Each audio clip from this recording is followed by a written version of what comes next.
I'm glad to be joined here in the studio, John Quelch, American President and Executive Vice Chancellor of Duke Kunshan University. We have seen the pictures of China-U.S. trade certainly have changed so much. Your personal take as an economist? Certainly a lot of issues still to be resolved in terms of the tariff rates, in terms of the export controls, and in terms of non-tariff barriers. But I think there is a determination on both sides to reach a resolution. Whether the resolution can be reached by the August deadline, I would doubt, because the level of complexity in these negotiations is very substantial. But I do expect to see a continuance of the negotiation beyond the August deadline, with perhaps some announcement of some agreements, interim agreements on specific issues already being reached by the end of this month. Right. What area are you specifically talking about in terms of near-term achievements can be? Well, I think it falls into two categories. One is the category of the tariff rate and the export control.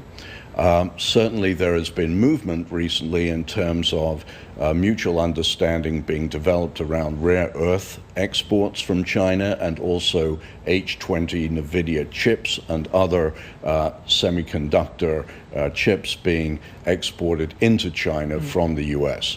So there's been a certain rapprochement around some of these particular points of contention. Right. So that would be one area. But we see other export control coming Of course. And also the tariff rate on certain items, for example, into the United States being raised to such a dramatic number. Of course, an unsustainable level, both actually for Chinese producers and the Chinese supply chain, but also unsustainable for the American customers of those Chinese producers. So that's one area. Who are also having to absorb or pass on the price increases to the consumer. The second area is the issue of fentanyl.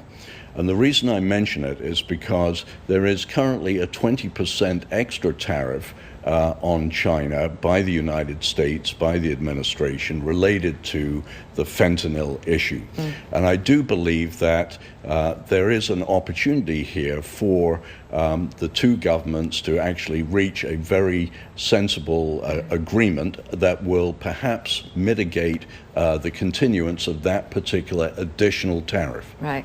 The China's export to the United States in terms of the total imports of the U.S. has already fallen to 5.86% of all U.S. trade in the month of May. That is already the lowest of more than 20 years. Yes. And that is according to the U.S. Census Bureau data. Meanwhile, we also see some specific comments made by U.S. businesses, mainly major companies, global companies doing business in China. You could argue almost every major global company of the United States is doing business in China, except just a few. And they're talking about their anxiety of not able to concentrate on their investment plans. This is according to the latest US CBC survey. And of course, that survey was done before the latest two-round success of negotiation, but still, it tells the story. So what kind of reality are we talking about now? When you look at the drama versus where things are already moving to, which is uncertainty leading to undecisions, and already change of reality probably lead to real decoupling. Yeah. So first of all, on the export front, certainly we have to take account of the forward loading, the early buying in anticipation of the administration's tariffs. So to some degree, the reduced exports to the U.S. reflect earlier increases in forward buying of inventory ahead of the tariffs coming into effect. But this is the lowest in 23 years. I understand. So it's, in my opinion, and I've been consistent on this, it's actually healthy for the global economy and for all countries in the world for the dispersion of trade to be less concentrated than perhaps it has been when the U.S. and China have been very coupled together. But the goal was to, quote unquote, bring jobs back to America. But as we see already from the latest number, the deficit that China has with the United States as a result of the latest policies and drama is more than that of Mexico, but much less than Mexico and Canada combined when it comes to trade deficit. So it's not like U.S. is really having its own jobs, but rather it's only trade shifting away to different economies, which is not necessarily the original goal as the administration suggested. Right. And what you're referring to is the diversion of the deficit to third countries. Apparently. Right. So I think there is some element of truth in that for sure. Definitely the manufacturing job agenda, that takes a lot of time, as we know, for reskilling and for factories to be brought back online. So that's not going to happen overnight. But I do think that you make a very good point in broad terms, which is if the U.S.-China trade relationship is not as acute as it was last year or 2 years ago, then why is the U.S. still relentless in terms of its trade dealings with China? Unless the goal is decoupling. Well, I think that decoupling is impossible. And of course, I say that as someone who is pushing every day in my work against the concept of decoupling. Some of the key figures of AI and chips coming to China, some say almost half of the company heads are in China over the past 2 to 3 months. But exactly where are the two countries in terms of what kind of nature of trade relations they might have in that area is a very interesting subject. What is your take? So I actually have asked a number of people in the AI industry, compare the US and China at the moment, who's in the lead and by how much? And the answer I receive is by the way, it's a big supply chain. Of course. Yeah. The US is in the lead, but only by 6 to 9 months. So there is a real serious competition going on between US and China with respect to the AI space. But my view is always that in the long run, this is good for consumers, good for the world economy to have this level of rivalry. The other thing is clean energy. Yeah. And obviously, the lead for China is quite clear in that area, even though in the electronic vehicle area, for example, in the United States, we also see some world leaders. Meanwhile, the qualities of electronic vehicles are being compared by customers around the world. How do you see that area?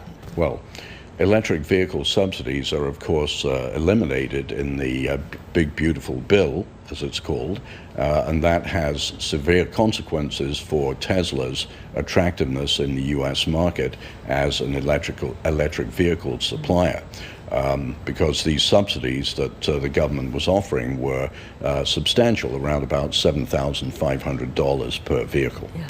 So there's no doubt that the fossil fuel industry is in a strong position in the U.S. with the current administration, and all things electric vehicle are, not necessarily high on the agenda. However, for China, which obviously has developed great expertise and the ability to provide high quality, good value electric vehicles, the whole world is available to China beyond the U.S. And I think that the rest of the world will take up the opportunity to work with Chinese companies to advance electric vehicle technology and adoption worldwide. And that will be very good for humanity.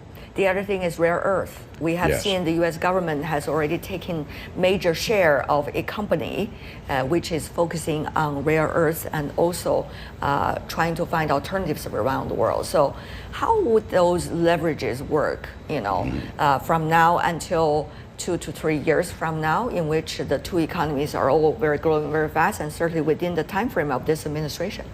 So I think China's lead in rare earths is very similar to its lead in electric vehicles, and actually perhaps even more important from a geopolitical and leverage point of view.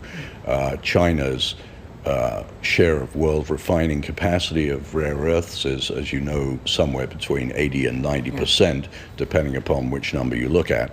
And rare earths are something that even Premier Deng Xiaoping, years ago in the 1980s, I don't know if you know this, but highlighted in a speech China's superiority in terms of access to rare earths. And that has been leveraged over 40 years to develop an industry that really is very, very strong in refining technology. Would be very difficult for the U.S. or any other player to quickly catch up with that refining technology and to go through the environmental permitting pain in the United States, even in a remote area of Alaska, to extract rare earths will take time. So here is an area where, as I said, even more than electric vehicles, the Chinese side has perhaps considerable leverage. But what is the logic here, Professor Quelch, do you think, between China and the United States in the near future when it comes to trade? Is it going to be all about leverages, or is it going to be, realization that mutual beneficial and mutual dependence actually is the key here? Well, I think mutual dependence is also grounded in recognizing what each side has to be grateful for from the other. So I always remind Americans that the low prices that they pay for so much of what they buy in the consumer economy of the United States is thanks to the factory to the world investment that was made by China and Chinese people. In addition, though, the U.S. has also benefited from the talent of China. On the other hand, China has also benefited over these years from access to U.S. technology, access to the U.S. market, and these and U.S. investment. And U.S. investment. And by the way, I might add, in 2008, China's response to the world financial crisis was extremely helpful.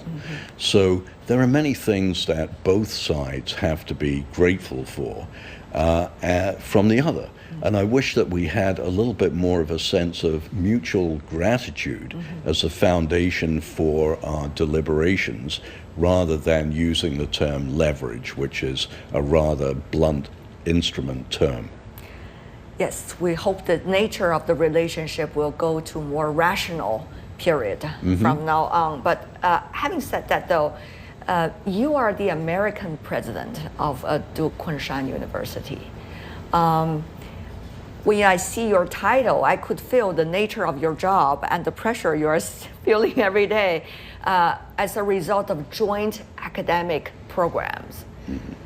Professor Quelch, just to be frank, we've seen some of the best academic exchange programs close down between China and the United States, mainly as a result of worries and concerns from the United States side and the policy pressure coming from Washington.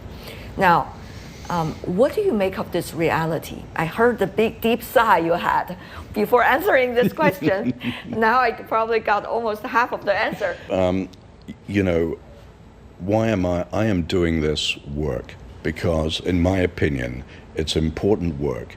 And people-to-people exchanges in the educational sector, where young people are the future of any relationship between one country and another, that's very, very important. And I think all of my colleagues from not just the United States, but from other countries around the world, we have 30 countries on our faculty, all feel the same way, that they're doing something very important by being part of this excellent university.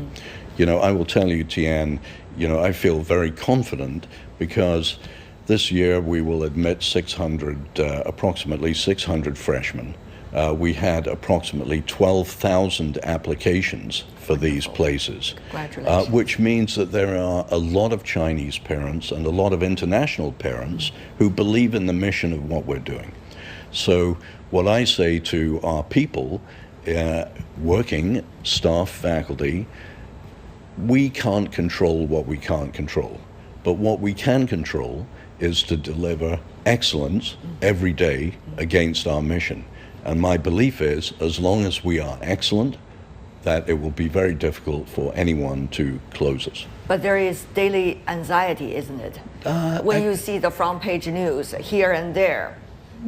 Yes, there's anxiety, but my role is to project confidence and assure... How would you do that? Well, we have 12,000 applicants for 600 places. Okay, I think that's a measure of confidence. It's a confidence vote. Let me also tell you that, interestingly, as a result of the Washington administration's approach to visas and creating a lot of uncertainty around student visas, not just for China, but for many other countries, as a result of that, we have many international students coming to us this year who would have normally gone to the United States for their undergraduate degree, but they're coming to us because if they're living in Pakistan, for instance, it's very uncertain as to whether or not if they go to the U.S. they will be able to stay there.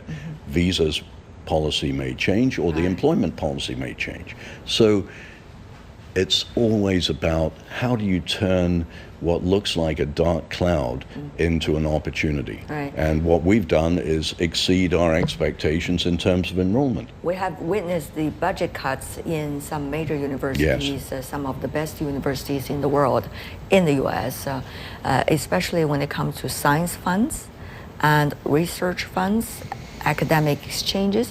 Now, Professor, when you are the American president, vice chancellor of your university, it's a joint product between China and the United States. How do you articulate this fact within your campus, and how can you solicit enough resources for your researchers, for your staff? So two responses. First of all, the focus of our university is an undergraduate liberal arts curriculum. It is not graduate level PhD activity, okay? And then secondly, the areas where we are doing a lot of work research-wise are areas like global health and environmental policy that are not the hypersensitive areas that we all know about. Right. So we have our strategy that enables us to, I think, navigate successfully in a very challenging environment. Right. Well, we have seen the latest Pew research coming out recently, talking about 24 countries, people there being researched in the month of January and in the month of May. Very different results. Earlier, the gap about the favorable attitude toward the United States is quite big compared to China, but now that gap is certainly closing. It's very interesting, a picture we're watching right now. But Professor John Quelch, what a pleasure to see you, and thank you so much for joining us. Thank you for having me. Thank you. Thank you.